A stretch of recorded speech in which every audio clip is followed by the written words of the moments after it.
Hello and welcome to our Lakeside chat. We are David Wofford and Katie Noonan, co-chairs of the Rotary Nature Center Friends. And we're so happy that you can join us tonight. As we begin our program, it is important for us to acknowledge that we are on stolen land, that Lake Merritt is part of Ohlone territory. We hear now from Corinna Gould, spokesperson for the Confederated Villages of LaShawn and co-founder of Segura Tay Land Trust. Good afternoon, relatives. My name is Corinna Gould. I am the spokesperson for the Confederated Villages of LaShawn. We are here today at what most folks think of as Lake Merritt. We are in the territory of Huichin. Huichin is actually a territory that encompasses 6 Bay Area cities: Oakland, Berkeley, Alameda, Emeryville, Albany, and Piedmont. And this was a place of abundance.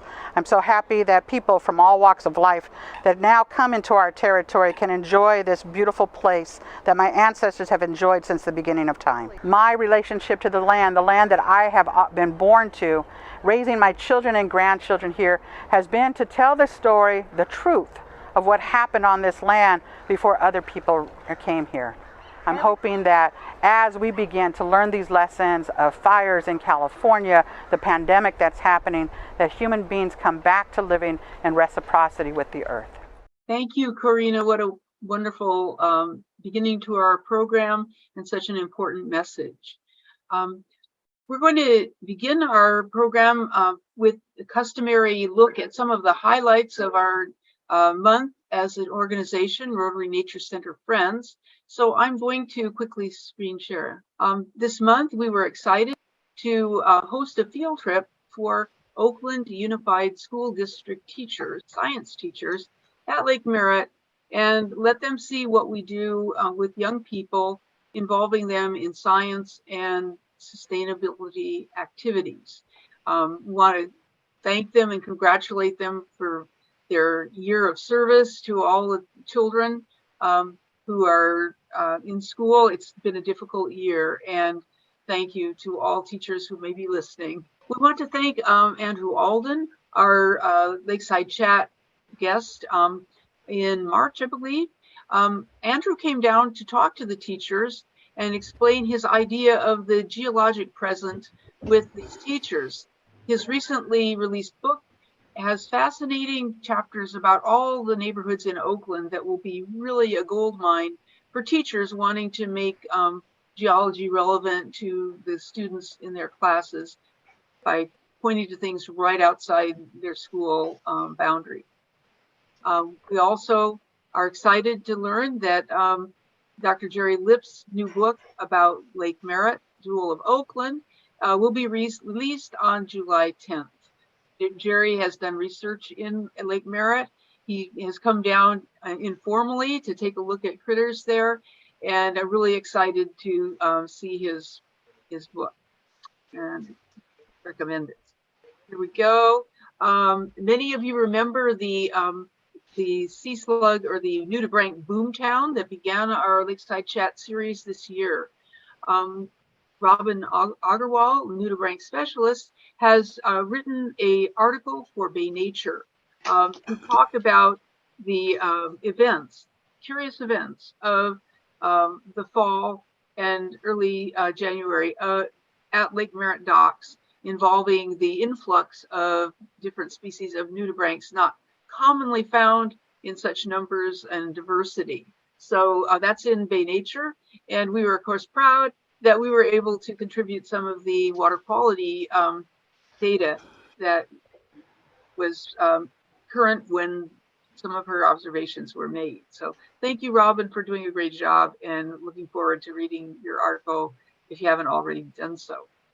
Next, we want to make a shout out to Oakland, to the people of Oakland who voted in Measure DD in the early 2000s, which set aside money for improving the Lakeside Park shoreline and creating beautiful signs interpreting what people are seeing, providing information about species, landscape, and history. Especially special thanks to Jennifer Stern, who saw this through many years, gathering and synthesizing input from the science and art communities. And We really love the pedestals on the on the signs, which show off the bird of Oakland, the great black-crowned night heron. Excuse me, folks. Rotary Nature Center Friends has continued to do water quality monitoring with local citizens and students. And as we go through the year, we are feel happy to report that dissolved oxygen, which was such a terrible state back in last summer, is good at this point. And we're very proud and pleased that the city and Lake Merritt Institute has put in monitoring buoys so that we have this very close look at our favorite lake or estuary lagoon and are going to understand its metabolism better as time goes on. Okay, so thank you so much, everybody who's been active with us this last couple of months. I'd like to, I'd like to introduce our coming speaker, Dr. James T. Carlton, from the Coastal Ocean Studies program of Williams College and Mystic Seaport.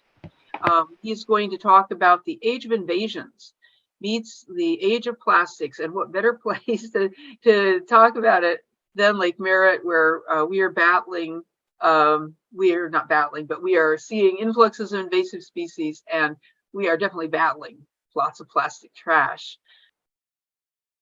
And I want to welcome Jim to our program. Jim grew up in Oakland, and as I showed in that photo, was collecting organisms at Lake Merritt as a teenager, and set up his Lake Merritt Biological Survey based on his observations, and that grew into his to a lifelong career contributing to marine science and our understanding of the ocean. I will put more details of Jim's biography in the letter to come. Jim got his undergraduate degree at in paleontology at UC Berkeley, and his graduate work was done at UC Davis. And I'm sure there's so much we can say. So Jim, thank you so much for coming. It's very late where you are, and I appreciate your making time to talk to us tonight. Thank you, Katie. It's a pleasure to be here tonight with everyone. I'm going to be telling you a story of an event that began in 2011 and we believe continues to this day, how it evolved and what the future might hold. And it has to do with, as the title suggests, plastics and invasions and climate change and other phenomenon in a fairly complex web. I'm going to begin with a bigger picture, though, which is how the ocean changes, how biodiversity in the ocean changes, and there are a number of major drivers. I want you to think of these not vertically. The first is not the most important, and we go to less important ones more horizontally. Many of these you're familiar with. Fisheries operations in terms of over extraction, trawling on the sea floor, bycatch, aquaculture, mariculture in the coastal zone, water quality, of course, water pollution, a generic term for literally thousands of different chemicals in the water, and plastic debris in terms of macro and microplastics that have been put in the ocean. This is not new. This has been going on for at least 75 years. It was flagged 50 years ago. Plastic marine debris and plastics is however gotten some recent attention, of course, in the last decade. Habitat change, again, Lake Merritt, of course, is a great example of this, which used to have in the 1870s large mud flats at low tide. Those are gone, except on an extreme low tide, and even then, just a small amount of the bottom is exposed. What were salt marshes, mud flats, open estuary and river channels removed, basically replaced with urban development, ports and harbors. container terminals. Whenever we have flat land, large amounts of flat land near the coastal zone, it was largely, very likely, salt marshes, mud flats, and water. Plastic debris is another example of habitat change, and plastic debris, many of you are familiar with in terms of the Great Garbage Patch. Debris on the seafloor, and of course, it washes the shore. Invasion of non-native species, another familiar topic for Lake Merritt. Lots of repercussions, competition with native species, economic impacts, cultural impacts, and global climate change with, again, a large categories of, under that general title of a warming Earth, increased precipitation, sea level rise, changing ocean chemistry and ocean currents. These are often studied very much as silos. There are specialists in each of these drivers of change. There are many specialists within each, and at a very often at a species level. For example, within fisheries, Atlantic salmon people don't necessarily study Pacific salmon, and so that you have a great many specialists within this. It takes a lifetime of knowledge and study to understand one aspect of any one of these silos. But the key thing is that they are related. They are not independent. And so as we move into the 21st century, one of our challenges is to understand all the links between these, that what changes within one of these drivers could in fact be intimately related to another change in another driver, another silo. And the challenge is how to figure all that out and trying to bring people together to understand this. I'll return to this slide at the very end. The story I'm going to tell you began on March 11, 2011. And that was a major earthquake and tsunami in northern Japan. Many of you remember it. Wave heights reached over 100 feet. Some of that water went several miles inland, concentrated north of Tokyo. It's the most powerful earthquake known to have hit Japan. Nearly 20,000 people died. It was a major undersea earthquake off the coast of Japan, under the seabed. Parts of Japan shifted 8 feet closer to North America. The seabed rose, billions of tons of seawater displaced. This is what we saw in the media soon after the tsunami. Images like this and hundreds and thousands more came across, began to realize the scale of destruction, of what could be moved by masses of water. Some of you have seen the videos as well. That tsunami waveform proceeded across the entire Pacific Ocean. This is a model predicting when that waveform of the tsunami would arrive. It was accurate within minutes. It actually came ashore in the Galapagos Islands and took out the marine biology lab, which was unfortunately at sea level. It proceeded all the way down to the Antarctic, having started in northern Honshu, and shook loose a large piece of ice shelf. What we know is that literally millions of items were washed away into the ocean. Everything around you, if you look around in your house, everything around your house washed away, the entire town washed into the sea. Some of those items, of course, were already in the water. Those are marine origin debris items, boats and buoys and fishing gear. Lots of other items, as I just said, came from the land. These were a wide range of items. This is a child's bucket, which I was part of a group that returned that bucket. It was found washed ashore in Oregon. It's part of a group that returned that bucket to the family in Japan. That family survived. 1 million buildings were destroyed, and a vast amount of wood was sent out to sea. As I mentioned, fisheries and aquaculture gear, over 1,000 small vessels disappeared. Large ships torn away, entire coastal forests washed into the sea. I'll mention this wood again in just 1 second. Where did it all go? On the seabed, not surprisingly.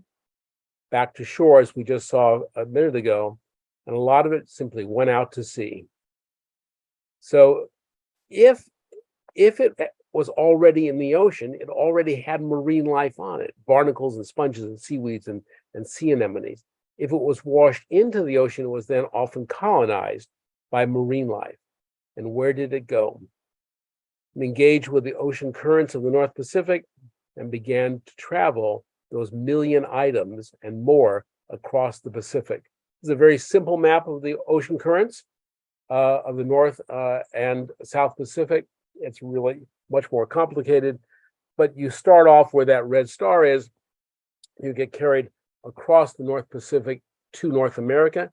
You can get up to Alaska with a different current. You can turn back and wash through the Hawaiian Islands. What ensued became, and I want to emphasize, we did not know this at the time. We were not waiting for this event to happen in North America. But what happened was that this turned into the largest transoceanic rafting event of marine life that we have been able to track in the history of marine science. A major amount of debris with marine life on it from an exact known origin, a known sea entry time, and as it turns out, a phenomenon that was going to last over multiple years. It's now 1 year later. It's the spring of 2012, and various things from the tsunami begin to show up in Alaska and North America. That's a soccer ball up there that was from a high school that was lost on March 11, 2011, returned to the high school. A Harley-Davidson motorcycle, its owner was tracked. It too arrived in its case, in its box, and washed ashore in British Columbia. The owner didn't want it back. It's now in the Harley-Davidson Museum in Milwaukee. And the Rio and Maru, a large crewless ship, drifted across the entire Pacific Ocean unnoticed. It's a big ocean. And was picked up first off the coast of British Columbia by the Royal Canadian Air Force. They were forever grateful that it drifted into US waters, and they didn't have to deal with it. And when it did enter Alaskan waters, then the United States Coast Guard had to take care of it. There's also a musical piece for a bassoon quartet that was composed about the journey of the Rio and Maru. The Coast Guard has large cutters with cannons that they rarely get to use, so they used the Rio and Maru for target practice and sank it off the coast of Alaska in deep water. Before we had a chance to do a biological assessment, it would have been interesting to see what was on the bottom of that ship. But we think that because it sank in very deep water, it likely took all of its organisms with it. I'm going to take you back to the port of Misawa, up at the very, very top of the island of Honshu, right below the island of Hokkaido. This is a major fishing port. It's also a U.S. Air Force base. This is the port on a quiet weekend here. They have massive docks. Each of those docks weighs nearly 200 tons, 66 feet long. They have a life of about 500 years. They either float or they're on land. That's it. They're filled with pre-stressed styrofoam. They're almost indestructible. Concrete, stainless steel, thick rubber bumpers. And what we know is that on those docks, from associated studies in the area, there are hundreds of species of marine life, animals and plants attached to those floating docks. What I'm going to show you, the next slide, is March 12th, the day after the tsunami. Watch the white ramps. The docks are gone. There are the white ramps down there. They're sloping in the water. What happened was that the tsunami, in its trough, as it drew the water out of the harbor, the weight of those docks were tore off, and then the tsunami came in and then washed out again, and the docks were simply gone. Where did they go? They weren't there. Can we see them floating around? No, they don't have any lights on them. There's no GPS unit. Satellites that we have access to, would they be the size of a human hair in typical satellite photos, not the sort of Hollywood sort of satellites that can read license plates. They're drifting around the Pacific. We knew that. Not something you want to run into in a small boat going 7 or 8 knots. It'd be like going into a concrete wall. It's June 5th, 2012. It's over 14 months later. Morning beach walkers report a large dock has arrived and floated into Central Oregon, and this is what it looked like. The route then was nearly 4,500 miles across the top of the Pacific. How do we know where this dock came from? In this case, it had a sign on it that said, "I'm from Misawa," and had been built in 2008. What we learned actually a year later was that from video taken in the Seabird monitoring program, it had approached the beach from the north. It was floating north to south. It rounded Yaquina Head in Oregon and landed on the beach then the next morning.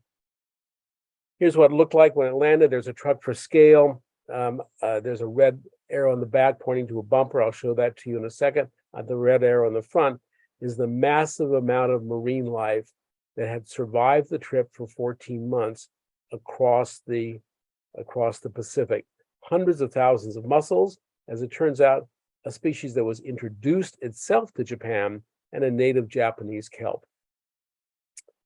Access ports there are access ports into this dock. Some of the manhole covers had disappeared. Some disappeared soon after the dock landed. One showed up on eBay a few days later as a souvenir. But inside the dock, there were sea stars, famous Japanese sea star called Asterias. And it turns out that on the dock altogether, from samples that were collected by marine biologists, fortunately, the dock landed a few miles north of Oregon State University's marine lab, were nearly 130 living species of invertebrates, seaweeds, and some protists. We don't know how many exactly were on the dock when it left. Certainly lots of things washed away, but these were all the ones that had survived alive. There are dead ones as well. We didn't count those. What brought the attention of this dock quickly to local authorities was that a fair number of these species were well known as invasive species around the world. In fact, already had some posters associated with them. Each of these species was on this dock and had invaded somewhere in the world. That got local authorities quite excited. The result was that whole teams went out and began to vigorously scrape the dock, clean it off as much as possible, so none of these species would colonize Oregon. Here we are scraping the top of the dock, a little burning action, and then burying everything on the high beach. In retrospect, maybe we'd have moved it a little bit further, but things were moving fairly fast. This is a beach that has about 500 visitors a year, Agate Beach near Newport. In the summer of 2012, 25,000 people visited Agate Beach with picnics, and this is what they saw. To look at a memorial of the tsunami. That summer, it was cut up into 4 large sections. These are not docks that are easy to cut up. You need diamond saws. Remember that arrow that I pointed to, that bumper? I got to this first in August, and we got some of those bumpers off and found that in the bumpers, there were still living species. 2 months after it had landed, that could have been releasing larvae into the coastal zone. They had forgotten to check inside the bumpers, a lesson learned in a few minutes, as you'll see. Off the docks go. Remember, there were 4 docks. What happened to the other 3? We'll get back to that. What happened soon then in the summer of 2012 and the fall of 2012 is a lot of debris began showing up between Alaska and California and in Hawaii. Many boats, most of them upside down, hydrodynamically flipped over, lots of things that had never been seen before along the Pacific coast. And as a result of that, we established an extensive network of folks to collect debris, establish protocols for collection, real-time communication when they found something, how to collect samples, how to preserve them, how to get them to our laboratories. There are a lot of challenges. We know items can be found but not reported. In the early days, people were finding vessels in really good condition, parts of temples, trying to take those things home, stopped by beach rangers. There's a lot of remote area. British Columbia and Alaska, even parts of the Hawaiian island where things would land. Items found and certainly not recognized, and beach cleanups, which are very positive events, but not so much for science, because a lot of material that we thought was very likely very valuable for this study in understanding what species were transported alive across the Pacific were gone before we could get to some of the sites. How do we know an object was lost on March 11, 20? How do we know an object that was made in Japan? How do we know it was from Japan on that date? It took us a while to figure that out. There was, of course, easy, low-hanging fruit. Some of the boats had registration numbers. We worked with the Japanese consulate to try to track to the owner and establish it was, in fact, the boat lost on that date. Known Japanese manufacturing, and I'll get to that in a moment in terms of the lumber. Bioforensics was very important. Species relative to where they came from, and pulse event timing. We'll talk about each of these in just a second. Here's an example of materials that were labeled. The provinces were on the boats, many of them. IT stand for Iwate, AM, Aomori, MG, Miyagi, and so on. Again, a registration number, trackable back to the event. Here's a large buoy that was lost on March 11, 2011 from Fukushima Prefecture, a nautical buoy that could be identified. The lumber that began washing ashore was unique. People have been walking the beaches of, for example, British Columbia and Washington, and never seen anything like this in 30, 40 years of walking the beaches. A group up in Vancouver Island worked out to millimeter detail what this wood was and recognized it as Japanese building wood. Bioforensics means that there's a fingerprint, a signature of where you came from biologically. And it turns out that the species that were arriving said that we are from the cold temperate shores north of Tokyo, from these prefectures, a very distinctive biological province. If that kind of debris had been arriving from anywhere from the Kamchatka Peninsula in Russia all the way down to the South China Sea, we would have seen a variety of species come rather than just the species from the tsunami epicenter. There's an interesting footnote to that, and I'll tell you that in a second. And finally, pulse event timing, and this was very important. We have a sense of marine biology records since the 1850s on the Pacific coast, pretty thin back then, better by the 1890s, better by the 1930s, and so on. There's no record of any object landing on the Pacific coast or in Hawaii with diverse communities of living species from Japan or the Western Pacific. And in contrast, since 2012, these communities of species began arriving. It doesn't mean that this never happened. It means that it was vanishingly rare, and it simply doesn't show up in the science literature, history literature, or the policy literature. We established lots of protocols. We needed more than 80 specialists from a dozen countries to help us identify species. We did chemical analyses. We did a lot of genetic work. We looked at population characteristics of the species. I won't bore you with a lot of that detail, except to say that of over 600 objects we were able to get our hands on with good quality samples from Alaska to California and Hawaii. We were able to identify nearly 400 living species that had survived the trip and landed. This is a quick graph of what's the diversity against the different kinds of species on the bottom. A number of them had already been present across the top of the North Pacific, either naturally or by prior introduction. The majority of them represented mollusks and worms and hydroids, bryozoans, and a wide variety of crustaceans. By the time we closed the first data set in February 2017, 5 years after the material had been arriving, that data set was published on our first paper in September 2017. The richness had not yet leveled off. The number of species arriving was still accumulating. It hadn't gotten to a flattened out curve.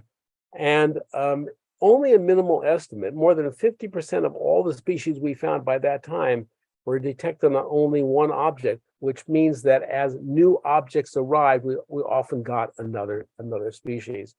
Not surprisingly, the diversity of species on objects fell off as time went by.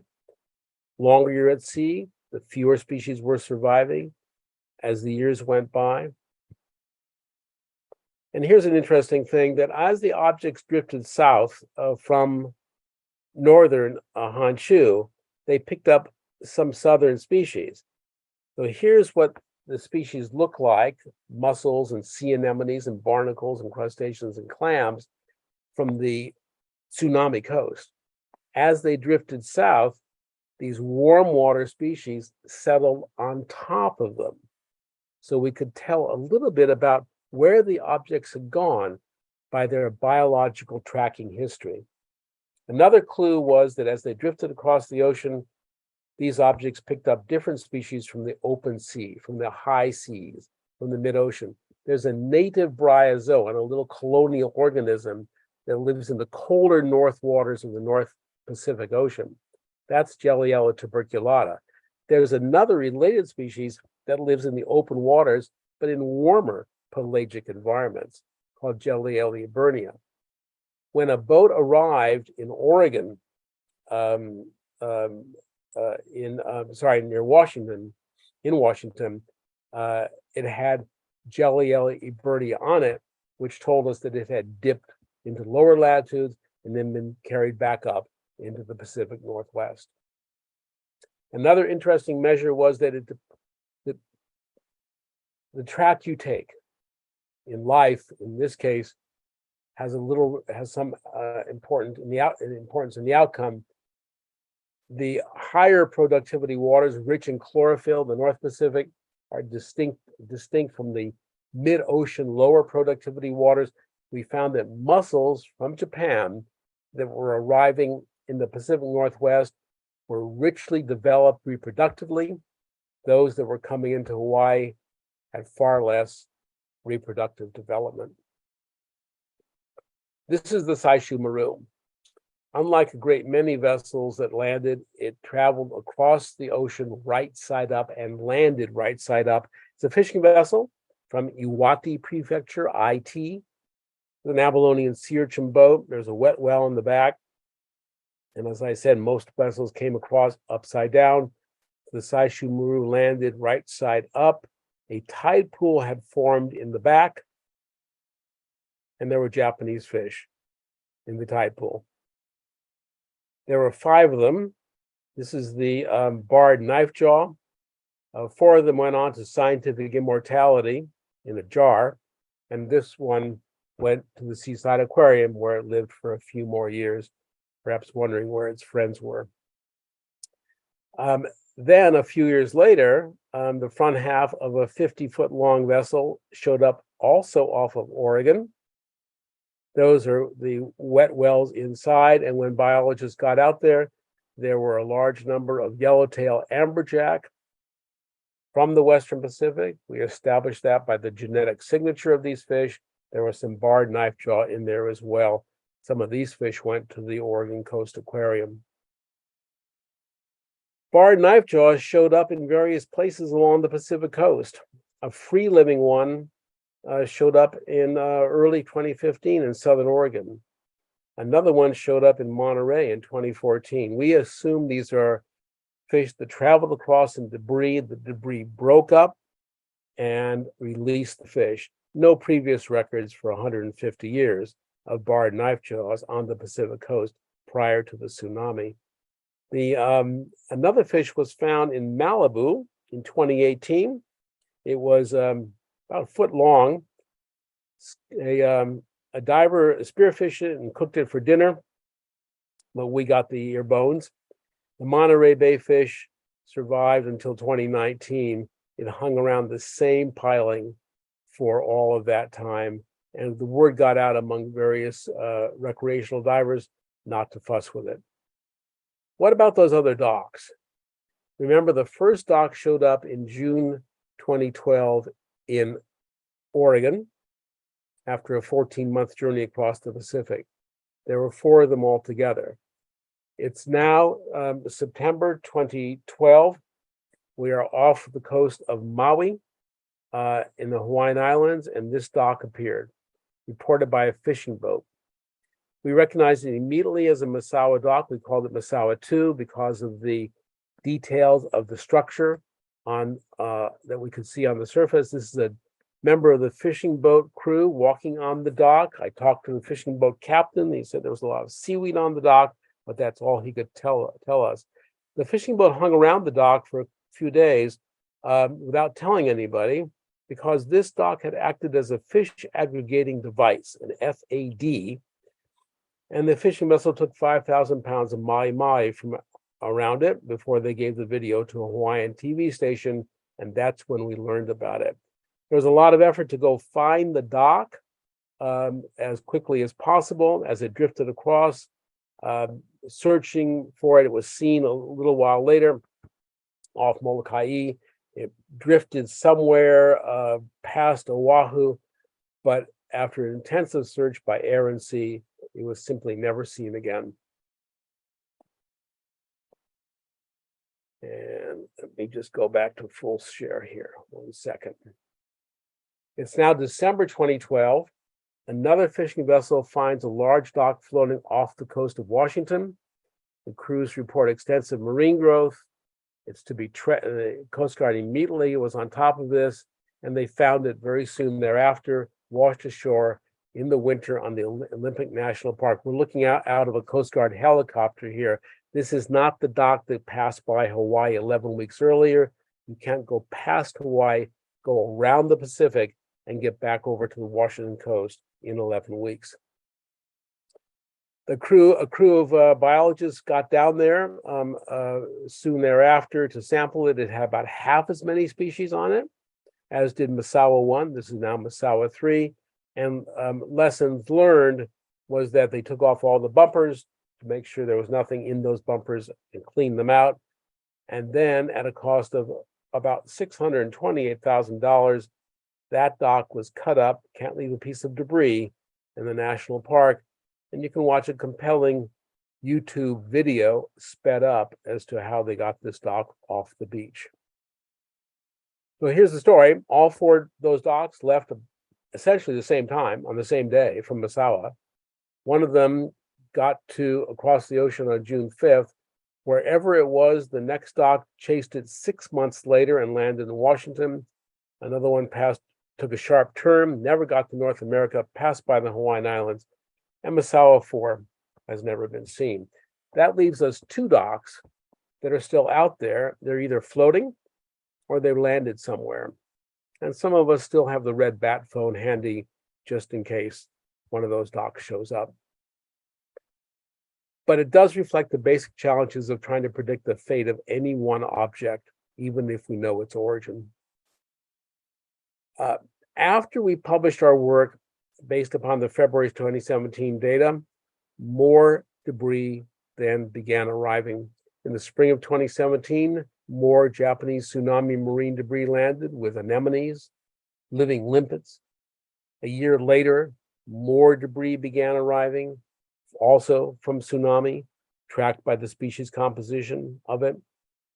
And that then turned into at that point, this debris was 5 years longer than any previously known length of survival of coastal species rafting in the open ocean. And then on May 2020, 9 years later, a vessel lost in 2011 washed ashore and had a whole community of Japanese species on it. And what was unique about this is that all those species were direct developers or asexual reproduction. Essentially, what that means is they were self-recruiting on this floating island throughout the entire time this vessel drifted across the ocean. A self-replenishing community all that time, living in the open ocean. And then in 2022, within a very short period of time, 3 more vessels arrived, again in the spring, landing in Oregon and Washington. And that one in the middle, we now have here at Mystic Seaport. It took one more journey after the Oregon State Park saved it for us, from Oregon to New Mexico, to Texas, to Florida, to Connecticut, to its final landing place here at Mystic Seaport Museum. What we learned was that a remarkable long-term longevity of coastal species, multi-year growth, aging, unexpected long survival, and in the case I just showed you, self-recruitment, maintaining multiple generations. We know very little about how this works. We know very little about the physiology of living in the open ocean if you are a coastal species, and how that works for species that did not evolve but yet survive in this environment. Have there been any successful invasions? And Katie, how are we doing on time right now? If you're still there. Or Janet. I'm sorry, I am here, yes. And we were going to, you have plenty of time. Yeah. Okay. We're going to have a close at 7:55. And then if you have time to stay after a few more minutes after 8, we'll have a few more Q&As afterwards. Perfect. Thank you. A question that comes up is, after all this time, are there any successful invasions? Are any of these species carried by the tsunami? Have they established on the Pacific coast? And the answer is not a simple one. We do know that between the time species arrive and the time we can detect them, there's something called the time lag of detection. It can be years before we can actually find a population. Consider the coast from Alaska to Southern California. This is important. There are no formal surveys. It's extremely difficult to get funding to say we just want to go look for species. We rely here very much on citizen scientists and platforms like iNaturalist to tell us about things that people have not seen before. And there's an identification challenge. Many of the species, of these hundreds of species, are sponges, hydroids, polychaetes, copepods, amphipods, small invertebrates that require expert identification. Remember, we needed 80 taxonomists to help us identify. And so some of these certainly could be with us on the Pacific coast and just be not possible to quickly identify. That said, here's a tsunami anemone that was arriving in abundance in 2016 and 2017. It's in the genus of Anthopleura from Asia. This is an Anthopleura that had never been seen before in North America, showed up in Southern California in 2018. It's now abundant on the rocky intertidal of Southern California, and we're in the process now of comparing those genetically.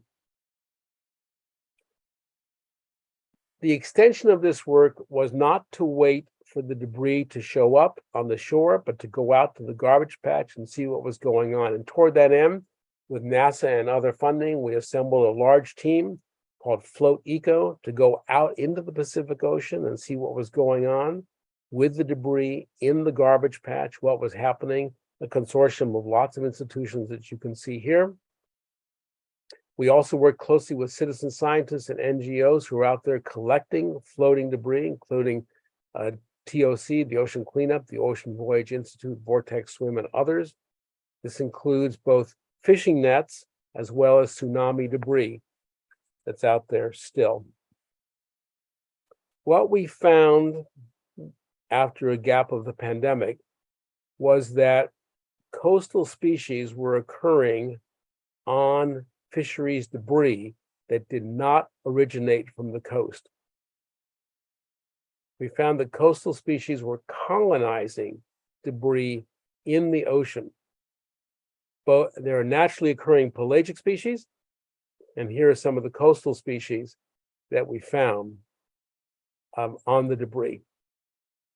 We published a paper on this in December 2021. We called it the neopelagic, that coastal species were now not just surviving, they weren't simply passing through the ocean, they were colonizing debris out there, which was jaw-dropping and eyebrow-raising.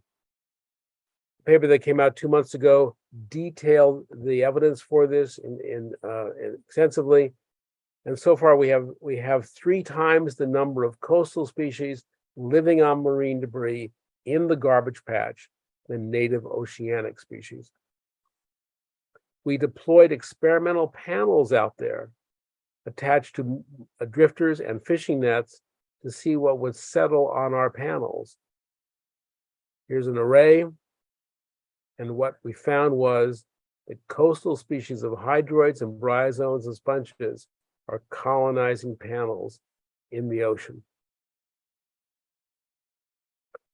What does that all mean? We don't know. In terms of interaction with the native species out there, impacts on food webs, fish and bird communities, we've just begun discovering this phenomenon. How does all this differ from natural rafting, which has been going on for eons? Historic rafting was wood, trees, branches, root masses, mangrove seeds. Modern rafting adds anthropogenic material. The wood fraction from the tsunami disappeared within a few years. It was biodegradable, and it was mostly consumed by shipworms, which are bivalve mollusks that simply dissolved away and biodeteriorated the wood.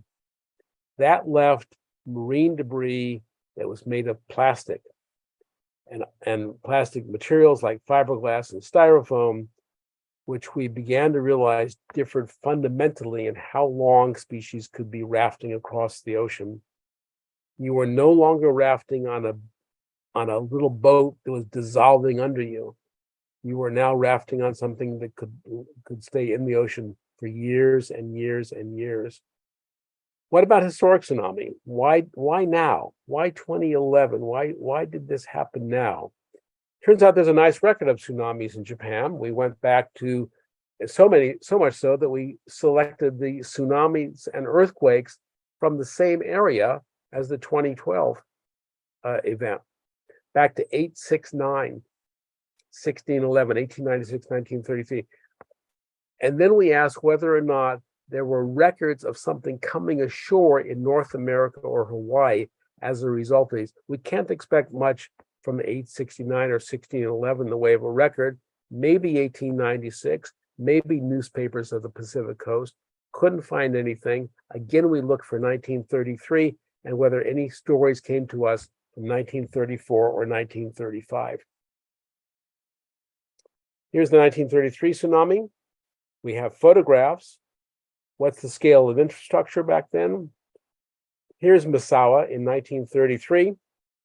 The airfield was a gravel runway. It's now, as I mentioned before, a U.S. Air Force base. Major destruction of the wooden buildings. But here's the difference. There was no plastic. Fiberglass appears in 1936, styrofoam 1940s, and plastic really does not enter our society until the 1960s, 50s, and 60s, the last half of the 20th century. So plastic was not something to be derived in large part from earlier earthquakes and tsunamis. That's very clear when we look at modern literature. An estimate from a few years ago was that there were 5 trillion plastic pieces weighing over 250,000 tons in the world's oceans. This is the estimate from this year. 170 trillion plastic particles. And that from a few years ago, the estimate was that no fewer than nearly 200 coastal countries contributed that plastic to the world's oceans. This is Miami Beach in 1925. This is Miami Beach more or less today.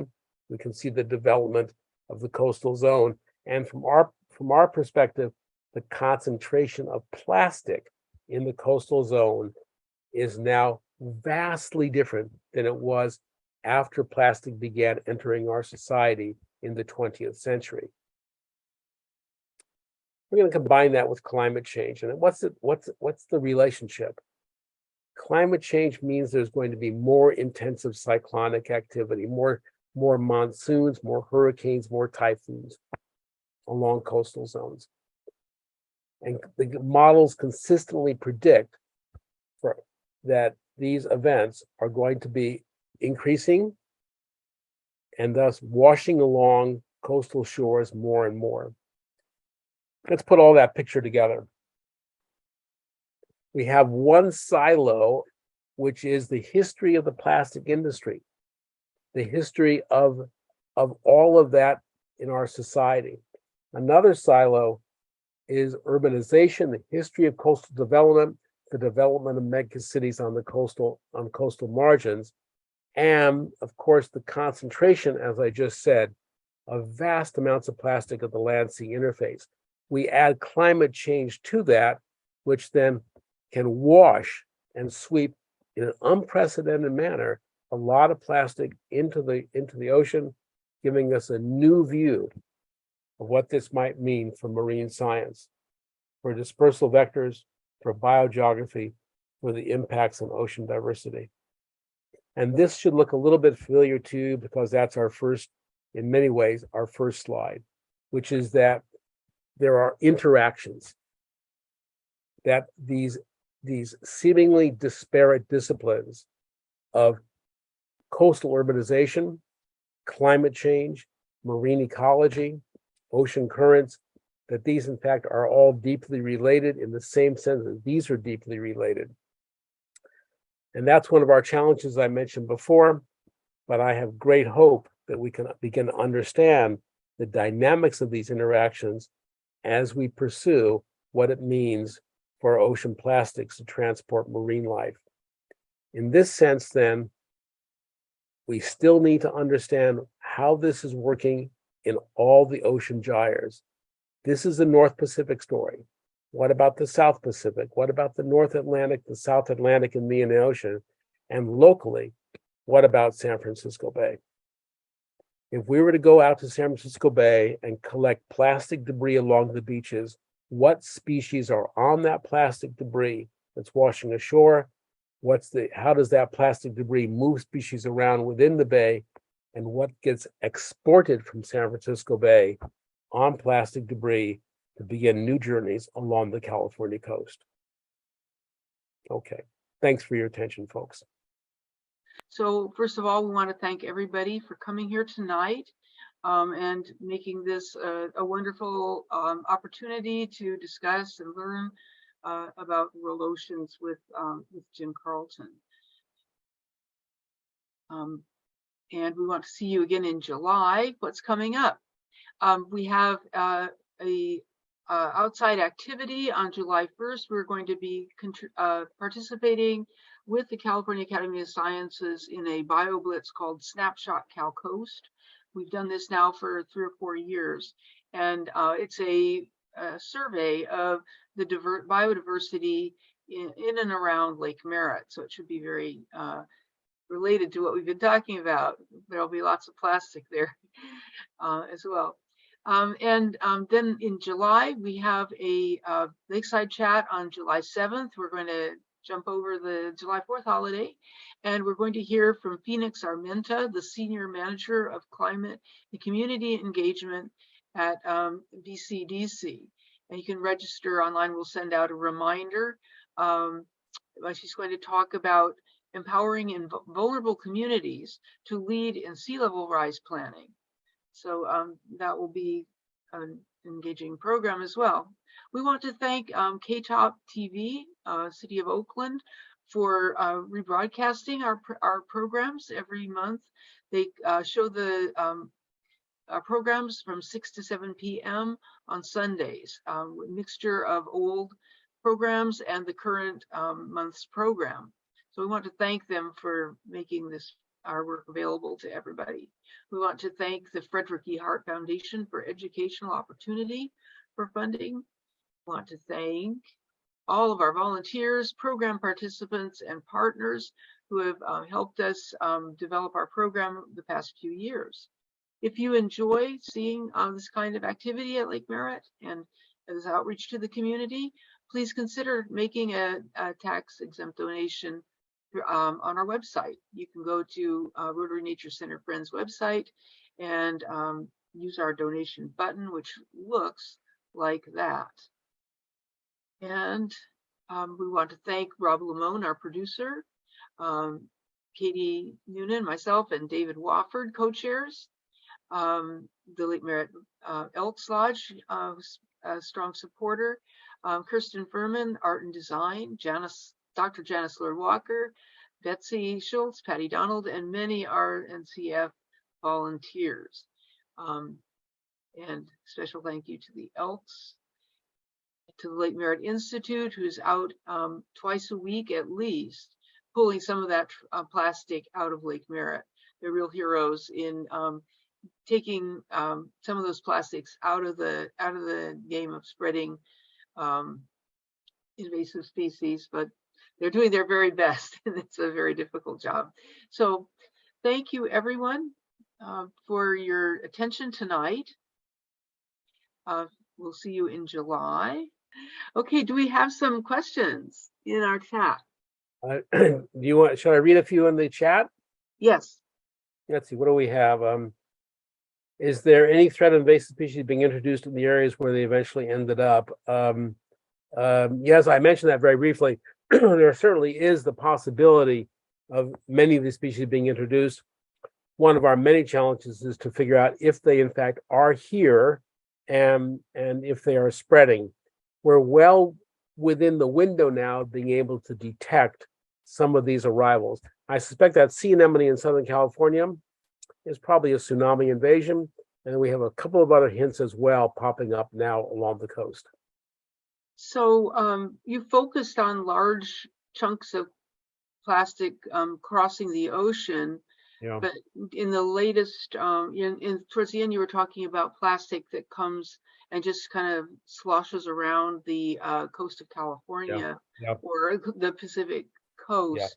Yeah. Is that, how do you see that contributing to persistence or destruction of biodiversity along the coast? Yeah, I think that's a great question. Thanks, Katie. And we need a lot more information about that. People walking the beaches just outside San Francisco, any of those sandy beaches, if you pick up debris and you find things attached to that debris, it would be really interesting to see what those species are, whether they are native or not, whether they indicate that some of that marine debris, of which you can see the amount of it is simply increasing dramatically, is now a new vector for moving species along the coast, as is shipping and so on. So even within the bay, that would be a really compelling study. Yeah. Could it include microorganisms? Absolutely, of course. Yeah, viruses, bacteria, even microplastics, even small pellets carry some species on them. Another question I see: is there any chance? Yeah, is there any chance of the marine species breaking down the plastic? That's not clear to us yet. The plastic breaks down through long-term degradation by exposure to ultraviolet, by exposure to heat and so on. Eventually, of course, it's breaking down into those extremely challenging microplastics where we have just billions and billions of tiny pieces of plastic particles. Then they get smaller and smaller, and they end up in some of the food we eat. But yes, eventually it breaks down. Whether how much some of the marine species contribute to that versus natural breakdown is hard to tell. And of course, a lot of that plastic is really, really enduring. Those fiberglass boats out there for 10 years, and they're still out there. Anthony asked a question: with the docks, is there any threat of invasion invasive species being introduced to the areas where they eventually end up? Yes, certainly, and I mentioned that we are looking at that certainly, and we want to know whether we want to have eyes out there for species that people haven't seen before in their beach walks and exploring the coast. We have a good list of species that came over, and always looking for evidence of some new invaders for sure. So yes, the answer is yes. So there was another question, but I think you already answered it.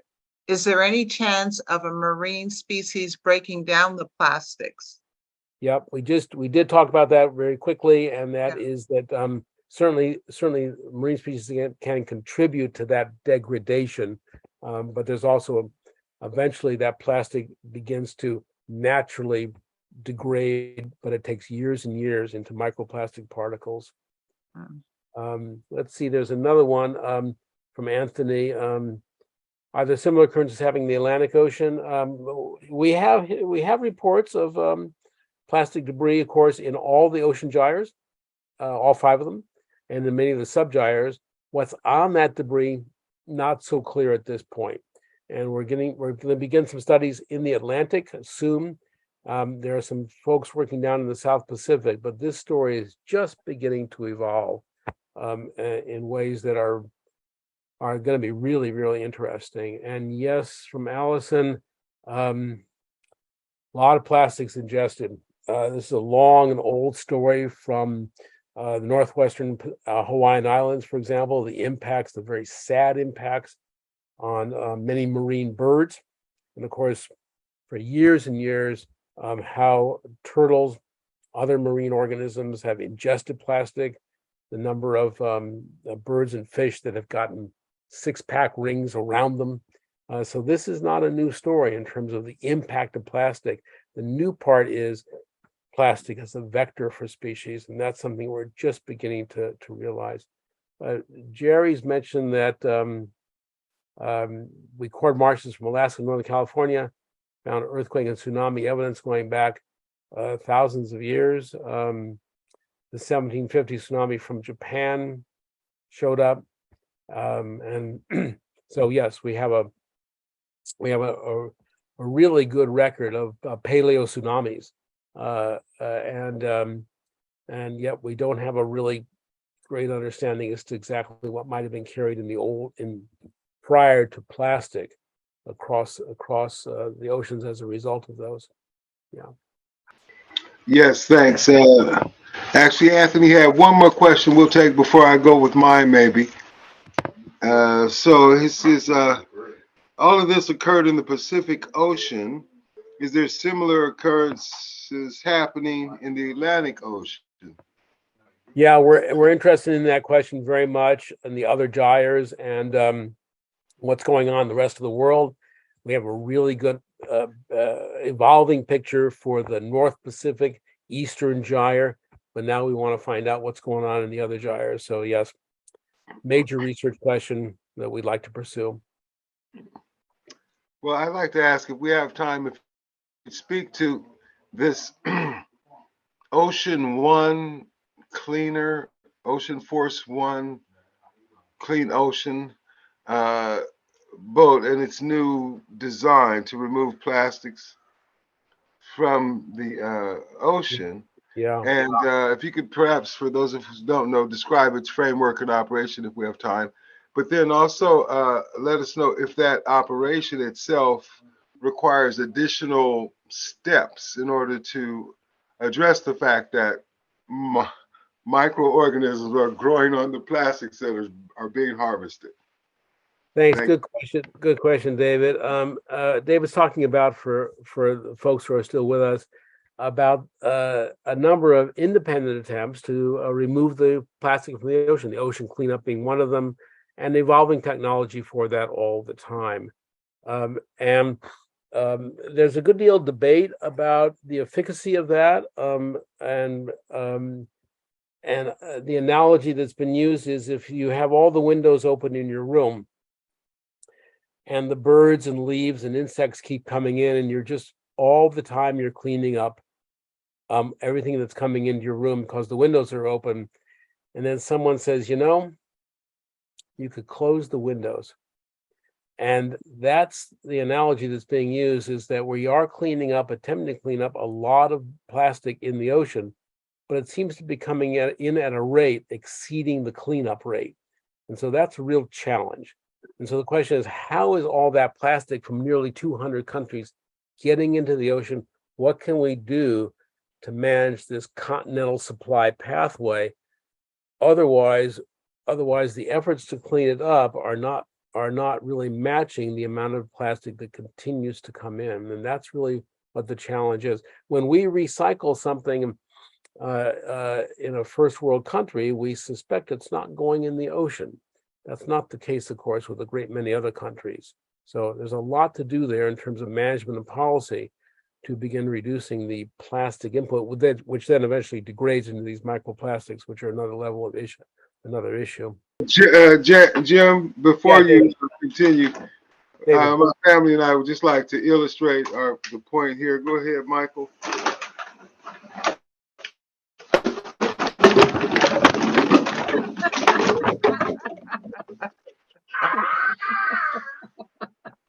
There it is. Yeah, And that's just from the last couple of days. absolutely. Yeah. We have a lot of questions about where the plastic is coming from, and the sources and how to control it.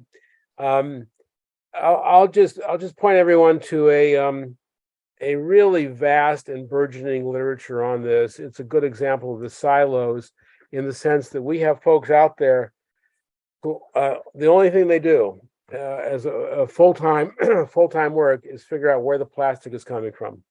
And so there's a lot of work going on around the world. What's the contribution of garbage being thrown in from ships? From second and third world countries, the amount of plastic that just flows into the ocean from rivers because there's just not the infrastructure to capture the garbage in the community. And that is very dramatic. For those of you who travel outside the US and Canada, it's pretty dramatic when you get to a number of countries as to how difficult it is to control the amount of waste material, even in a community, when there's not enough funding, not enough infrastructure to capture that and put it somewhere else other than just flowing into the sea. So plastics, of course, is a generic term. There's a lot of different kinds of plastics. That alone is a separate discipline. How those many different kinds of plastics break down, another story. And I work mostly on megaplastics and macroplastics, the larger stuff that carry species. If you Google microplastic, you can spend the rest of the summer reading the approximately 50 papers a week that come out on the story of microplastics in the ocean. So it's a big field, it's a burgeoning field, it's an important field, and a lot to read about. So that's kind of a broad sweep to the general questions about how we can begin to manage a lot of this. There are a lot of efforts that many of you are aware of to try to reduce how much plastic we use in our lives. That is not new. We began recycling decades ago. On the other hand, we also learned that a great deal of the stuff we put in a recycling container is not recycled and not recyclable. So it's a lot of it is, of course, our change in lifestyle. That's very difficult, admittedly, for a lot of folks. I don't know if it's possible. No, it isn't for me to go to the grocery store and buy all the things I would need on a typical shopping trip without any plastic whatsoever involved. Number of things are just wrapped in plastic. They're sealed in plastic. That's the only way to buy them. So cultural changes are obviously something we'd have to begin looking at as well. I tend to be optimistic about that because these things take a long time to evolve. And change is often on the decadal cycle. If we track back, and I'll go on for a little soliloquy here for a few minutes, if we track back in environmental regulation, when an issue first begins to be tabled, but then it gets into the world of the 3 Ps. The 3 Ps of the public, the press, and the political world. There's often a multi-decade gap. When did warnings appear on cigarette packages? 1970s. When was there a relationship established between smoking and lung cancer? 1880s. That's when we first see the use of the words coffin nail referred to for cigarettes linked directly to lung cancer. When were seatbelts finally established? After tens of thousands of people went through windshields and seatbelt regulations began in the 1950s. People found that an infringement of their rights when the law required seatbelts to be put in cars, and people ripped them out because it was an infringement of their rights. Climate change. Science is documenting climate change in the 1950s. We are 75 years into the science of climate change, and many of my folks who live with me here on the street think it's either not well known or it's recently known. These things track back a long way, so it takes a while. So I'm pretty optimistic that if we are patient, plastics will likely evolve out, but it's not at the pace at which we would really like to see things happen today. Sorry for my Berkeley 1960s soapbox approach.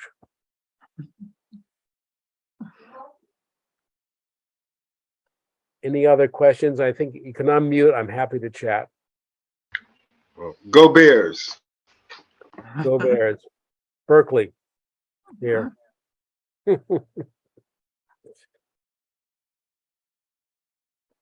You know, I'm just going to say this. Your talk is fantastic. I'm so happy that you give us this level of understanding. It's just wonderful. I would miss a chat to save my soul. But you know, Oakland has just sent out some new bins that we're supposed to have for recycling plastics and everything like that. And it almost, the detail that you need to tell people what you need to do and how to separate it. And they're going through that. And I just don't, it has to be done, I'm going to say at the school level, where a teacher would explain and go over and over and over what to do to really separate the plastics and what plastics we can keep and what we can't.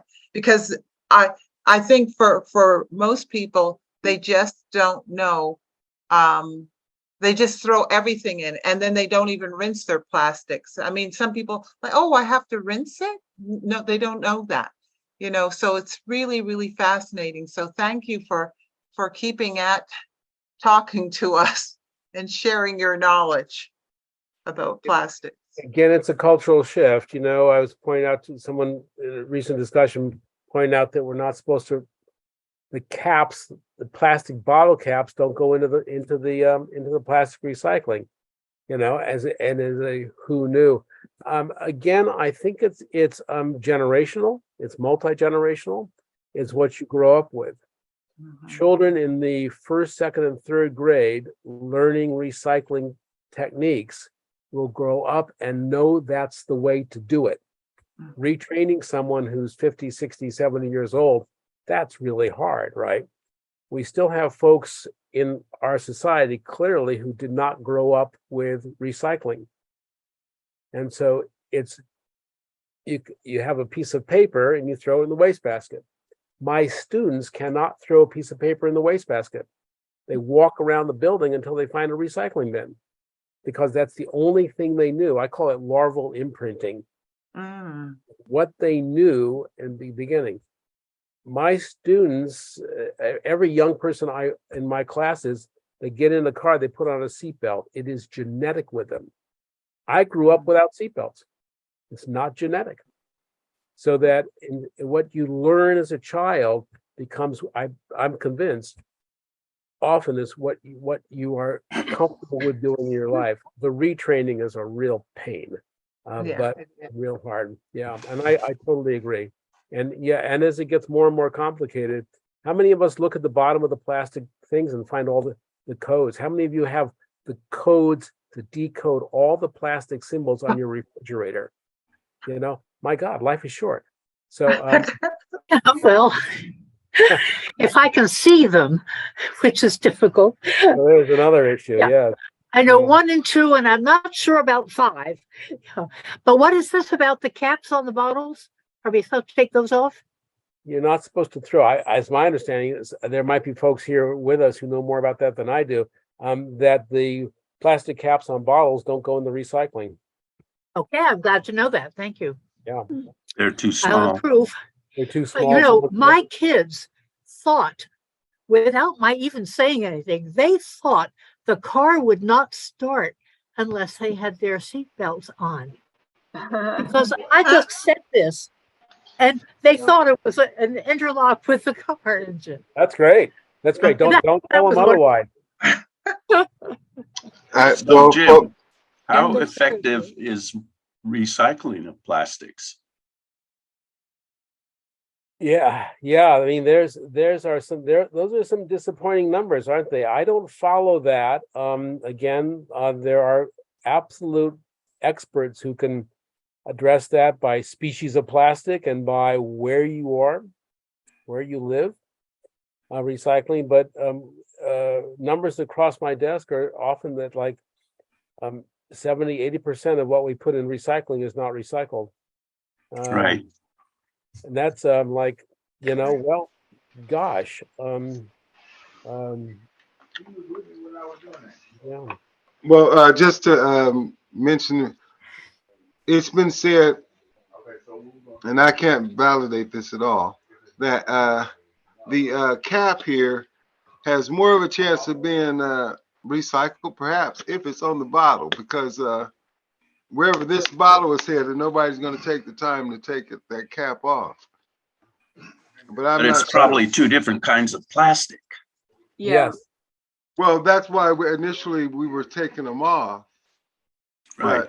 But some people, anyway. So But now, It is a shame that we don't have standardization in some of these aspects of, kinds of bottles, plastics, but I think there's a competitive advantage in the market to being different. I think what strikes me is how important the social milieu is, and having been a teacher for a long time, and we used to have a contest to have a trash-free lunch, and people would share their trash-free lunches. We did numbers of really interactive and active activities, and how easy it is to backslide. And I'm wondering if the pandemic really caused more people to take less heed of what they do with their plastic trash. And then now, are we changing our ways? Are we getting better at it? And what would motivate us? That's a serious question. There's a couple of evolving industries that you guys probably know about, which is that and it grows weekly, which are the number of things you can buy that are made from recycled plastic from the ocean. And so there's pet toys, which are made entirely from ocean plastics. There's jewelry from ocean, made from ocean plastics. And then you probably have all seen this whole generation of straws that are now appearing everywhere: marine, biodegradable, home and industrial. And I find these straws are showing up just everywhere in restaurants. The sad thing What is, does biodegradable mean? yeah, what does I mean, marine does it biodegradable break mean? down into microparticles or dissolve? It dissolves away. The disappointing thing, of course, is that it's marine biodegradable, but gosh, why would it go in the ocean in the first place? That Right, aside, there is this company. You can go on YouTube, PHADE. Just click on it, and they'll show you a video of this straw dissolving away in about 2 months in an aquarium. I don't know.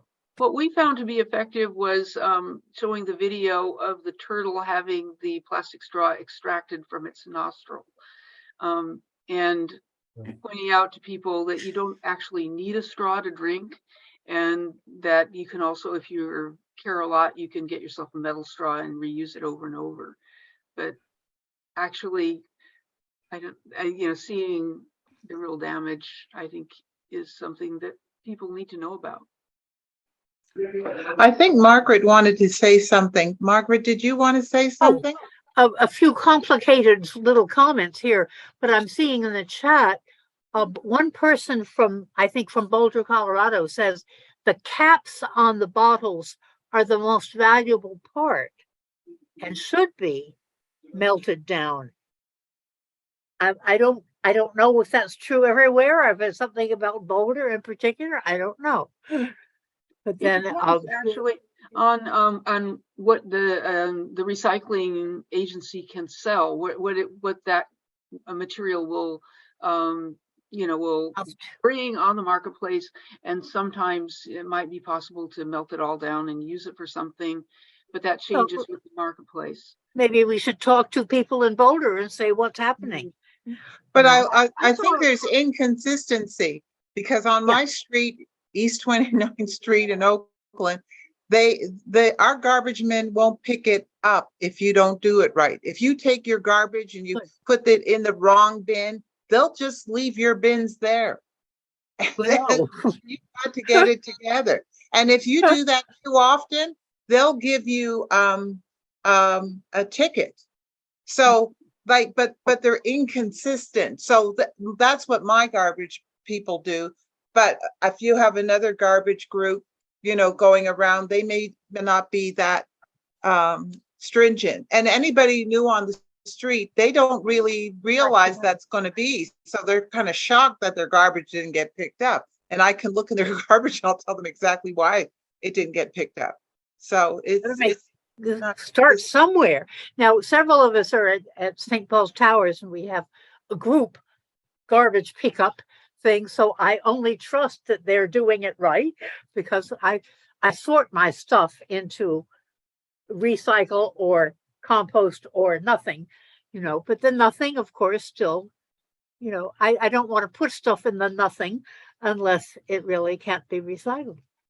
So we need more information altogether. Yeah. And especially for whoever handles it in Oakland. I don't know. More information. Is Paige here? No, I don't see. Anyway. For those of you who are or have been educators, are you aware of any school groups that are taking the recycling plants? Are aware of what? Didn't hear that. Are there school groups that are taken to recycling facilities and recycling plants to see what actually goes on? I would say yes. I would say yes. Actually, the waste management in Alameda County and the Davis Street Transfer Station, where you see the garbage come in as it's collected and separated. We used to take students there since 1997. If you go to their website, they do offer field trips, not only for students, but for regular citizens. And I'll find that and send it out in the chat. Katie, how opener? Yes. Yeah, Katie, how about the actual recycling, not the waste management? I see. Like what they do with so first of all, they have to sort it out into the kind after that, the plastic that's going to be recycled goes into a facility to be processed. Are anybody aware of school groups actually being taken to those places to see what is not actual, how much of that is siphoned off and goes to the garbage dump? Well, Jim, I would say that they probably siphon that off before they sell it to the recycling. Maybe so.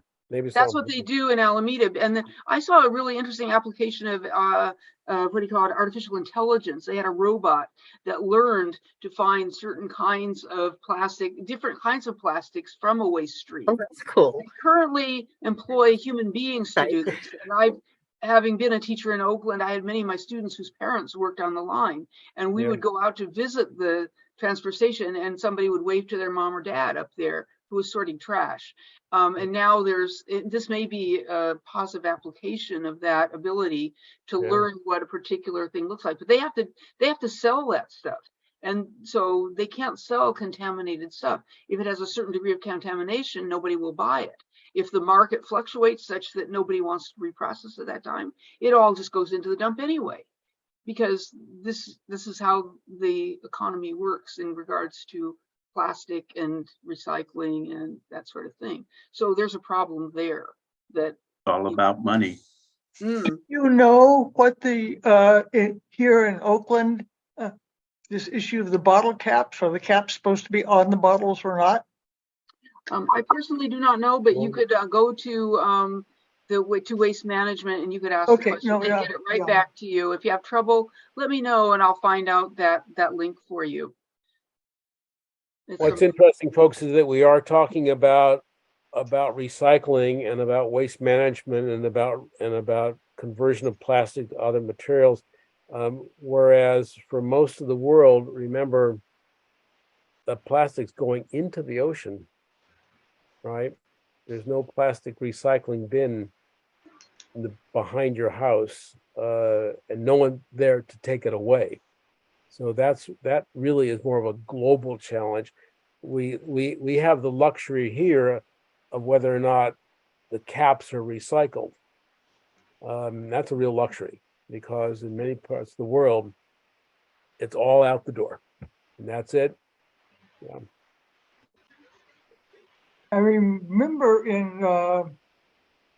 when I was in India 20 years ago, that the garbage was out on the street, and the cows would sort of do the would eat everything, and so somehow the plastic was being processed through the cows. But So Katie, what's the situation with plastic in Lake Merritt?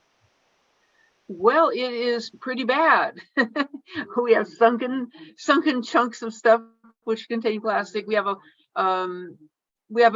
cap on how much plastic is supposed to go into the bay. There's a permit that we are signed on with, and we do not meet that except by various kinds of mitigation kinds of things that we do. But a lot of trash still goes out into the lake, and from the lake into the bay, and from the bay, obviously, it's going to be going out into the Pacific Ocean. So the stream, goes on. Lake Merritt Institute pulls thousands of pounds out every month of trash, and most of it is plastic. Sad to say. Really, a culture shift is possibly going to help, but there's still going to be a bunch of stuff out there that will be. Katie, where's to Jerry's point? Where does the plastic in Lake Merritt come from? Are we talking about coming through the pipes, washing off city beaches? Or are we talking about the people who walk along the promenade around the lake and simply throw stuff in the lake? Do we have any sense of that as to the source of the plastic in the lake?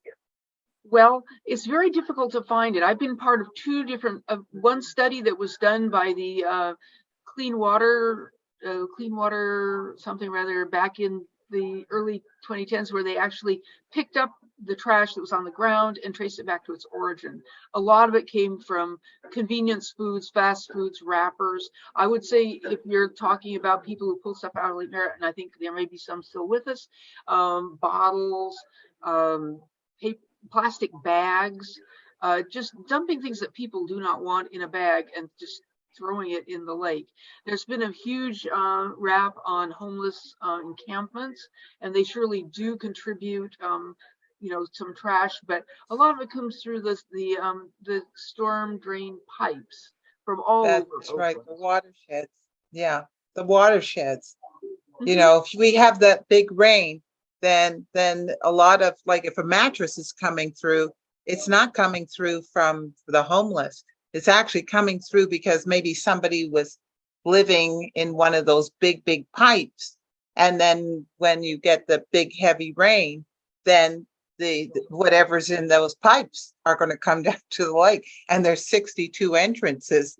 So, you know, I found that really fascinating. So you can see where it's actually coming from the little opening of the watershed that enters into the lake. So, I mean, we got a big job to do with our kids and with ourselves too. You know, I almost died. I saw somebody throwing something.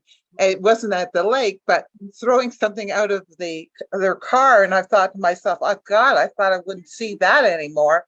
But, you know, last week I was driving my son and a coffee cup came out and something else came out. I almost wanted to scream, but I caught a hold of myself, and thank you. There was a light separating us, so I couldn't see them anymore. I don't know. In Oakland, and I think all around the Bay, we have an illegal dumping issue. Lots of people have stuff to get rid of, and a lot of it is bulky and unmanageable and expensive to get rid of the right way, and so they come and dump it. I had a student who defined urban runoff as somebody runs up to Lake Merritt, throws stuff in it, and runs off. And that's probably true to some extent. That's a big campaign that we have in the city of Oakland, is to discourage illegal dumping and to encourage people to take advantage of free or reduced price pickup of bulky items. So cities do try to make a big effort, but it's, you know, it's just an overwhelming issue. It really is. But, you know, in Oakland, you actually, you know, you have, I think, 2 opportunities to unload the waste that you have. And then you even have another opportunity to walk it in if you want. So you don't leave it on the street, but you can go. But of course, that requires a car and you know, to take it there, and that you piled it up correctly and that you're ready. But you know, I think Oakland does what it does. Teachers kind of need to do what they do. Parents need to do what they do. And when people are not informed, I think that we need to inform them and probably do it in a nice way so that they will do, you know, make the change that we want to see. Yes, I think I'm going to need to bring the meeting to a close solely because it's a little after 8:30. Oh, and I know we have that's our, you know, we have to close. We don't need our Zoom access may be running out here. So thank you, everybody. It's getting on to midnight for me, so I will say good night as well. Thanks a lot, Jim. For sticking with us. Thank you. So fascinating. And thank you, everyone, for being here. And Take hope care. to see you again in July. It's going to be fun. And appreciate all thanks your a lot again for the informative talk. Thanks, everybody. Thank you. Thank you, Katie. Oh, guys. Thank you all.